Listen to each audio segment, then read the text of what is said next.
गजा पर 7 अक्टूबर से जारी इस्राएली बमबारी में शहीद फलस्तीनियों की तादाद 2800 से तजावज कर गई। हमास के हाथों 1400 सेहूनी हलाक और 4000 जख्मी हो चुके हैं। आलमी खबरसां इदारे के मुताबिक फलस्तीनी हुर्रियत पसंद तंजीम हमास के इसराइल पर तारीखी हमले के बाद इसराइली अफवाज की गजा पर शदीद बमबारी जारी है। इसराइली अफवाज बिला इम्तियाज रिहायशी इमारतों, खवातीन और बच्चों को निशाना बना रही है, जिसके बायस शुहदा की तादाद बढ़ती जा रही है।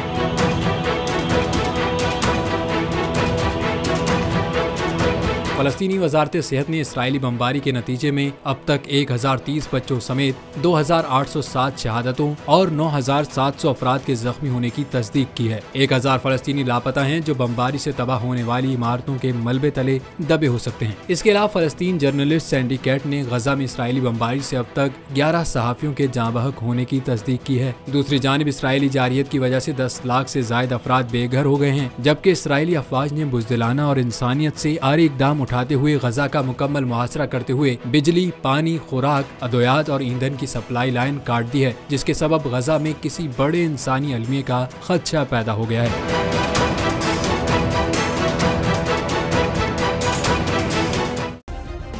सब्सक्राइब करें और बेल दबाएं ताकि कोई खबर रह न जाए।